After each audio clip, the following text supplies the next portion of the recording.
Hey, how do you do prowler push-ups? Ouch, what's up? It's a culture detective here investigating your favorite albums. And today I'm going to be doing an album review on the new Weyes Blood album, And in the Darkness, Hearts Aglow. So Weyes Blood, aka Natalie Merring, is an American singer-songwriter, and this is her new album since 2019's Titanic Rising, which is a gorgeous, beautiful album. Not only one of the best of 2019, but also one of the best in the entire 2010s. And then now in 2022, she has released a new album here. And on this album, she pretty much continues with the 70s Baroque art pop style. But on this album, I would say that Weyes Blood has more of a singer-songwriter twist on the album and made it less cinematic. So, yeah, the album starts off with "It's Not Just Me, It's Everybody." And it is a plain and simple piano intro song with some light drummings. It's really nice. It's a really easygoing track.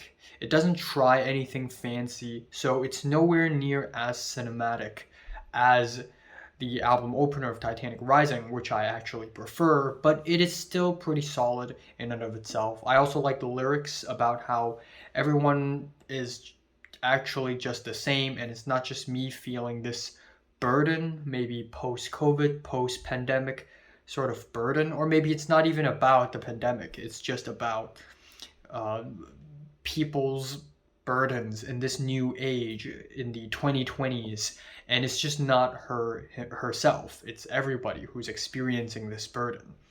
The next track, Children of the Empire, is a piano ballad with gorgeous strings and amazing arrangement of organs and vocal harmonies. I also really love the driving guitars on this track. This is basically Weyes Blood in her usual wheelhouse, done to a beautiful degree. And then afterwards we have Grapevine, which is an acoustic track with a lot of bells and synths. Maybe a little too much. It really overpowered the vocals, and the vocals themselves are kind of one of the more mediocre cuts on the album. Next track is God Turned Me Into a Flower, and this track is a beautiful ambient pop track. Weyes Blood's vocals on this track really shine like a warm, bright light, and I also really like the drony outro where we get the layers of sounds, which is very hypnotic and psychedelic, and transitions very beautifully into the next track, Hearts Aglow, which is just as hypnotic with the nostalgic sweet chords and the gently swaying drums. I ended up really liking this track as well. And after a short interlude, we have the track Twin Flame, which is a weirdly catchy track with a drum sequence and some lukewarm chords. Obviously, it does sound a lot like a beach house track, like early era beach house, like teen dream era beach house. But the track itself is still really good. I think the stiffness of the sequenced beats really match with Weyes Blood's very deep vocals on this track, so I actually kind of enjoy it. Afterwards, we have In Holy Flux, which is an ambient interlude with some heavily processed vocals layered on top of each other. And then we have The Worst Is Done, which is a straightforward guitar song about how the world is going through the worst, but maybe it's just the beginning. Maybe it's gonna get worse from here. You know, it's only going downhill. It's it's quite interesting seeing Weyes Blood having such a, I guess, to a degree, pessimistic take on this. But other than that, I think while the song is really solid, I think it is kind of forgettable instrumentally. I like the guitars, but the way it just goes on and on for 6 minutes straight without much in terms of dynamic is a little bit of a slog. And the album ends off with A Given Thing, which is a very slow, meditative ending with spacey pianos.